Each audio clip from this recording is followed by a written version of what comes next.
তো গাইস তোমরা কি জানো যে আমরা আমাদের ইন্ডিয়ান বাইক ড্রাইভিং 3D গেমের ভেতরে টিভিটা ইজিলি অন করতে পারবো? তো এইটা হয়তো তোমরা বিশ্বাস করছো না, তো চলো এটা তোমরা কিভাবে করতে পারবে সেটা আমি তোমাদেরকে ভিডিওর মাঝখানে বলছি। তবে গাইস শুধু টিভি না, তোমরা কিন্তু আরো অনেক কিছুই করতে পারবে। যেমন কি তোমরা তোমাদের বাড়ির কালারটাকেও চেঞ্জ করতে পারবে, আকাশ দিয়ে অনেকগুলো জেটও নিয়ে যেতে পারবে।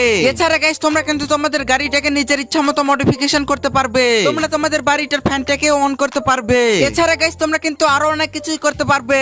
তো এগুলা তোমরা কিভাবে করবে সেইটাই বলবো এই ভিডিওতে। তো সেজন্য তোমরা অবশ্যই ভিডিওটাকে শেষ পর্যন্ত দেখতে থাকো। আর ভিডিওটা শুরু হওয়ার আগে অবশ্যই ভিডিওটাতে একটা লাইক করে চ্যানেলটাকে অবশ্যই একটা সাবস্ক্রাইব করে দাও। তো চলো আমাদের আর বেশি কথা না বলে তাড়াতাড়ি এই ভিডিওটা শুরু করা যাক। তো ওকে গাইস, এখানে আমি তোমাদের সবার প্রথমে বলতে চলেছি যে তোমরা কিভাবে তোমাদের বাড়ির কালারটাকে চেঞ্জ করতে পারবে। তো এইটার কালার চেঞ্জ করার জন্য তোমরা সবার প্রথমে তোমাদের ফোনে চলে যাবে আর এইখান থেকে আরজিএস টুলে একটা ক্লিক করে দেবে। এরপর এন্টার টেক্সটে ক্লিক করার পর তোমরা এইখান থেকে লিখে দেবে হচ্ছে হাউস কালার গ্রিন। আর এইটা লেখার পর নিচের এই টিকটাতে ক্লিক করলে কিন্তু তোমাদের হাউসের কালারটা গ্রিন হয়ে যাবে। আর গাইস এইভাবে কিন্তু তোমরা তোমাদের বাড়ির কালারটাকে আরজিএস টুলের সাহায্যে চেঞ্জ করতে পারবে। তো চলো এবার যদি তোমরা তোমাদের ফোনটা বের করে এখানে আরজিএস টুলে এসে টাইপ করো হাউস কালার আরজিবি। আর এইটা লেখার পর জাস্ট এখানে নিচে ঠিক করার পর যেমন কি দেখতেই পাচ্ছ আমাদের বাড়ির কালারটা কিন্তু আরজিবি হয়ে গেল।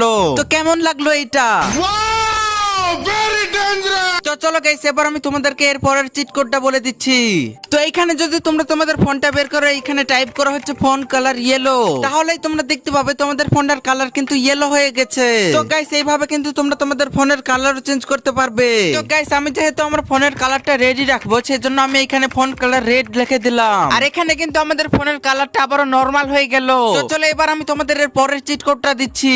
তো গাইস এরপরে তোমরা তো তোমাদের ঘরের ভেতরের এই ফ্যানটাকে দেখেই থাকবে। তো এটা কিন্তু সব সময় বন্ধই হয়ে থাকে। তো এটা কিন্তু তোমরা ঘোরাতেও পারবে, সেজন্য তোমাদের চলে যেতে হবে আরজিএস টুলে। আর এইখান থেকে টাইপ করে দিতে হবে হচ্ছে ফ্যান অন। এরপর এই টিক করলে কিন্তু যেমন কি দেখতে পাচ্ছ আমাদের ফ্যানটা কিন্তু ঘুরতে শুরু হয়ে যাবে। আর এভাবেই কিন্তু তোমরা তোমাদের ফ্যানটাকে অন করতে পারবে।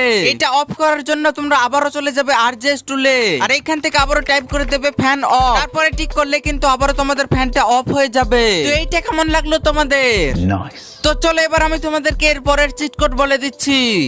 তো গাইস এবার যদি তোমরা তোমাদের এইসব কন্ট্রোলস গুলো হাইড করতে চাও বা ট্রান্সপারেন্ট করতে চাও তাহলে তোমরা চলে যাবে তোমাদের ফোনের হচ্ছে আরজিএস টুলে। আর এখানে তোমরা সিম্পলি লিখে দেবে ইউআই অফ। এরপর এটা ডান করলেই তোমরা যেমন কি দেখতেই পাচ্ছ তোমাদের গেমের কিন্তু অল কন্ট্রোলস একেবারে ট্রান্সপারেন্ট হয়ে গেছে। তো দেখো আমার কিন্তু এখানে ফোনটাও একটু একটু দেখা যাচ্ছে, বাট এইগুলা কিন্তু সবগুলা হাইড হয়ে গেছে। তো এগুলাকে যদি তোমরা ঠিক করতে চাও তাহলে তোমরা আবারও আরজিএস টুলে গিয়ে লিখে দেবে ইউআই অন। তাহলেই যেমন কি দেখতে পাচ্ছ আমার কিন্তু আগের মতন সবকিছু নরমাল হয়ে গেল। তো চলো এবার আমাদের নেক্সট চিট কোডে যাওয়া যাক। তো গাইস এরপর মনে করো তোমরা এক জায়গাতে আছো এবং এইখান থেকে অনেক দূরে